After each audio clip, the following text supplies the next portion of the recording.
ਉੱਤਰ ਅਗਪੁਰੀ। ਲਓ ਜੀ ਅੱਜ ਅਸੀਂ ਆਏ ਸੀ ਵੀਡੀਓ ਬਣਾਉਣ, ਮੈਂ ਤੇ ਫੀਜ਼ ਭਾਈ ਅਸੀਂ ਅੱਜ ਆਏ ਪਾਰਕ ਤੋਂ। ਤੇ ਫੀਜ਼ ਭਾਈ ਕਹਿੰਦੇ ਜੀ ਅੱਜ ਵੀਡੀਓ ਬਣਾਉਣੀ ਹੈ, ਠੀਕ ਆ। ਤੇ ਮੈਂ ਕਿਹਾ ਫੀਜ਼ ਭਾਈ ਅੱਜ ਵੀਡੀਓ ਬਣਾ ਲੈਨੇ ਆ। ਫੀਜ਼ ਭਾਈ ਤੇ ਫਰੀਦ ਵੀ ਆਇਆ ਜੀ ਨਾਲ ਸਾਡੇ ਜੀ ਮੁੰਨਾ ਜੀ ਅਸੀਂ ਸ਼ੁਕਰੀਆ ਅੱਜ ਜਨਾਬ ਵੀਡੀਓ ਬਣਾਉਣ ਆਏ ਆ। ਤੇ ਮੁੰਨਾ ਜੀ ਸ਼ੁਕਰੀਆ ਜਨਾਬ ਜੀ, ਤੁਹਾਡਾ, ਤੁਸੀਂ ਆ ਸਾਨੂੰ ਪਾਰਕ ਆ ਜੀ, ਦਿੱਤਾ। ਆ ਦੇਖੋ ਸਾਰੇ, ਠੀਕ ਆ। ਆ ਪਾਰਕ ਦਾ ਨਜ਼ਾਰਾ ਲਓ।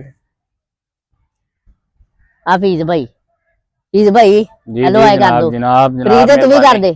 ਮਿਹਰਬਾਨੀ ਜਨਾਬ ਮੁੰਨਾ ਜੀ, ਮਿਹਰਬਾਨੀ, ਸ਼ੁਕਰੀਆ ਜਨਾਬ, ਸ਼ੁਕਰੀਆ ਤੁਹਾਡਾ। ਤੁਸੀਂ ਸਾਨੂੰ ਕੀਮਤੀ ਆਪਣਾ ਟਾਈਮ ਦਿੱਤਾ। ਤੁਸੀਂ ਬੜੇ ਮਸਰੂਫ ਆਦਮੀ ਹੋ, ਸਾਨੂੰ ਟਾਈਮ ਦਿੱਤਾ। ਇਸ ਸੰਡੇ ਤੁਹਾਡੇ ਨਾਲ ਇੰਜੋਏ ਕਰ ਰਹੇ ਹਾਂ, ਬਹੁਤ ਅੱਛਾ ਲੱਗ ਰਿਹਾ ਜਨਾਬ। ਅੱਛਾ, ਬੜਾ ਅੱਛਾ ਟਾਈਮ ਐਕਸਪੈਂਡ ਹੋ ਰਿਹਾ ਤੁਹਾਡੇ ਨਾਲ ਜਨਾਬ। ਤੇ ਫੀਜ਼ ਭਾਈ ਨੇ ਅੱਜ ਨਾਸ਼ਤਾ ਵੀ ਕੀਤਾ ਤੇ ਸਾਨੂੰ ਨਹੀਂ ਕਰਾਇਆ ਜੀ, ਕੱਲਿਆਂ ਨੇ ਖਾ ਗਏ ਆ। ਤੇ ਫੀਜ਼ ਭਾਈ ਨੇ ਕੀਤੀ ਜਾ ਕੇ ਸਾਡੇ ਨਾਲ, ਠੀਕ ਆ। ਭਾਈ ਨੂੰ ਫੀਜ਼ ਭਾਈ ਨੂੰ ਮੈਂ ਕਿਹਾ ਫੀਜ਼ ਭਾਈ ਫਿਰ ਬਿੱਲ ਵੀ ਤੁਸੀਂ ਦਿਓ। ਫੀਜ਼ ਭਾਈ ਕਹਿੰਦੇ ਨਹੀਂ ਜੀ ਮੁੰਨਾ ਜੀ ਤੁਸੀਂ ਬਿੱਲ ਦੇਣਾ। ਮੈਂ ਕਹਿੰਦਾ ਮੈਂ ਤੇ ਨਹੀਂ ਬਿੱਲ ਦੇਣਾ। ਫੀਜ਼ ਭਾਈ ਫਿਰ ਬਿੱਲ ਦੇਂਦਾ ਕਿਹਦਾ ਲੱਗੇ, ਤੁਸੀਂ ਦਿੱਤਾ ਆਪ ਹੀ। ਮੈਂ ਦਿੱਤਾ ਨਾ ਤੇ ਫਿਰ ਲਓ ਮੈਂ ਹੀ ਦੇਣਾ ਸੀ, ਤੂੰ ਕਿਹਨੇ ਦਿੱਤਾ ਬਿੱਲ ਮੇਰਾ? ਖਾਦਾ ਫੀਜ਼ ਭਾਈ ਨੇ ਦੇਣਾ। ਸਾਰੇ ਕੰਗਾਲ ਤਾਂ ਤੁਸੀਂ ਮੇਰੇ ਪੇਸ਼ ਪੈ ਗਏ ਨੇ। ਲਓ ਜੀ ਆ ਸਾਡਾ ਵਲੋਗ ਅੱਜ ਦਾ। ਹਾਂਜੀ, ਸਾਨੂੰ ਲਾਈਕ ਕਰੋ, ਸਬਸਕ੍ਰਾਈਬ ਕਰੋ, ਫੋਲੋ ਕਰੋ ਤੇ ਸ਼ੇਅਰ ਕਰੋ। ਥੈਂਕ ਯੂ ਸੋ ਮਚ ਸਭ ਦੋਸਤਾਂ ਦਾ। ਰੋਕ ਦਿਓ ਲਈ ਜੀ।